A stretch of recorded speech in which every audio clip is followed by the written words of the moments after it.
The Northwest has been considered to be one of the greatest places of nature in the United States of America. Washington alone has over 22 million acres of forest land, which totals to be around half the entire area of Washington. The three national parks, North Cascades, Mount Rainier, and Olympic National Park, span a total acreage of over 1.67 million miles. Although a diverse group of animals live there, the northern spotted owl is among one of the most fascinating. However, the conflict and battle for the ecosystem of this organism has long been part of the state's history. And this is the conflict of the northern spotted owl and the attempt to preserve them.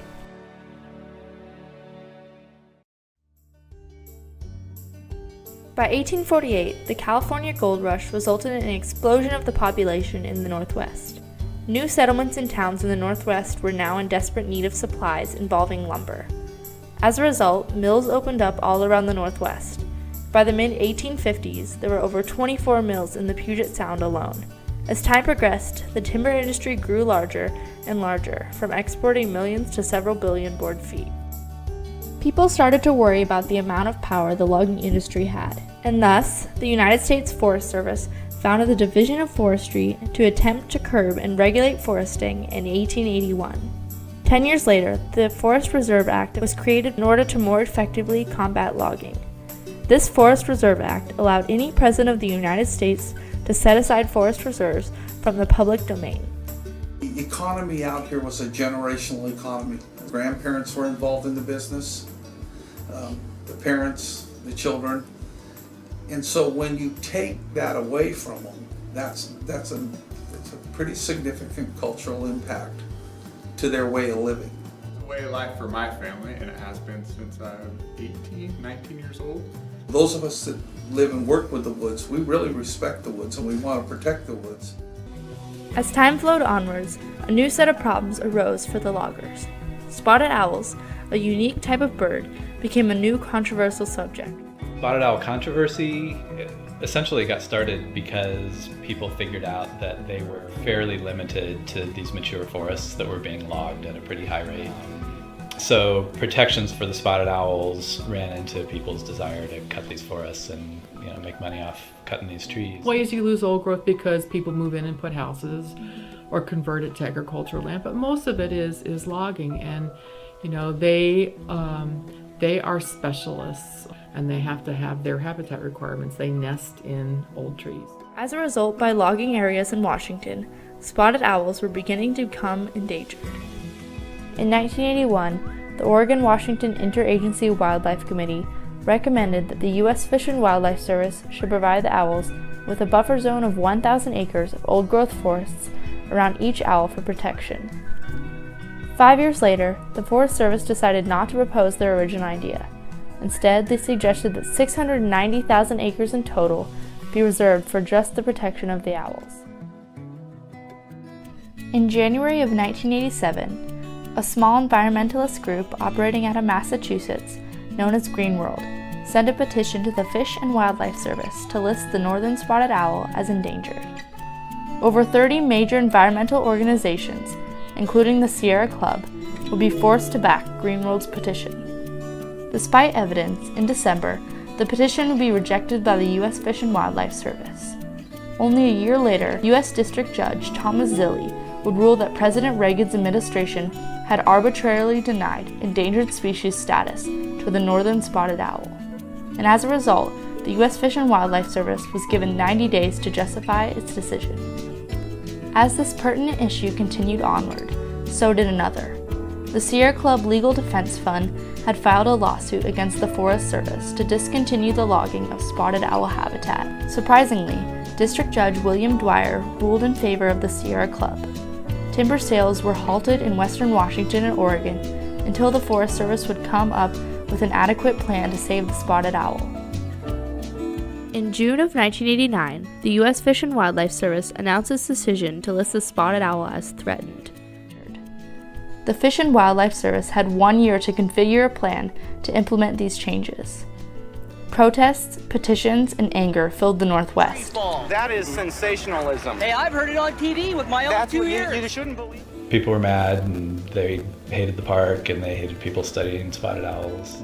Timber companies claimed thousands of jobs would be lost to an owl, while environmental activists stated that less than 1,000 people would lose their jobs. People thought it was going to be the end of logging and their way of life, and there is less timber coming off of Forest Service lands. Despite anger from logging companies and employees, the Fish and Wildlife Service continued with their plans, and on June 22, 1990, the spotted owl was officially listed as an endangered species. I think it's unfortunate that it was such a polarizing argument for way too long, and a lot of time was wasted. President Clinton and Vice President Gore would announce in 1993 the Northwest Forest Plan. It was one of the first things that happened in the Clinton administration, was that they're going to mediate a solution. The Northwest Forest Plan set aside 30%, or 7.4 million acres of federal land as LSRs, also known as late successional reserves. LSRs would be reviewed and assessed by biologists by the U.S. Fish and Wildlife Service. It was motivated initially to protect spotted owls, but because of this controversy, every time there was a proposal to do a timber sale, the environmentalists would sue, and then the timber companies would sue, and the forests were basically just locked down with lawsuits. So they tried to come up with this plan that would balance protections for spotted owls in some places, and then allowing timber harvest in other places. That was basically the resolution of that controversy, was passing the Northwest Forest Plan. In 1994, as this plan was being officially implemented, Judge William Dwyer would uphold his original decision to stop most logging in the Northwest. And the Supreme Court decided in 1995 that the laws protecting spotted owls applied to private land as well. Nobody could really agree on the best path forward, how much land needed to be set aside, what the conservation measures needed to be. It got everybody together. There were, I think, 9 options, and they went with one. A judge ruled this is what we're going with. The one thing that I think most people agree on is it's done what it said it would do for spotted owls. It hasn't done as good of a job at allowing timber harvest. There's still so many regulations within the plan that they've never cut as many trees as they said they were going to be able to. So rightfully so, some of the interests that felt like they were compromising on spotted owl protection haven't seen as much timber come off of the federal lands as they expected. It's been revealed that despite all the attempts to preserve the spotted owl, their population is still declining at an alarming rate. And what's happened, which was kind of unforeseeable, is that another species of owl that used to live in the eastern part of the United States, the barred owl, made its way to the west coast and has displaced spotted owls from most of the park and most of the areas outside the park that are still suitable habitat. And this invader came in who's bigger and more aggressive than they are. And so there are, not here in the park, but there are 3 or 4 areas, 5 areas actually, where they're shooting barred owls to see if spotted owls return to the places that they were at before barred owls moved in, which, as you can imagine, is as controversial as setting old growth aside. It now leads questions on both a moral and analytical standpoint. Loggers are wondering if they lost their jobs for nothing, and why we continue to attempt to protect the spotted owl when reducing logging sales in areas for lumber has already been ineffective. They took away so much of our logging, to protect the spotted owl, but it's steadily declined, anyways, even though they took it away from us.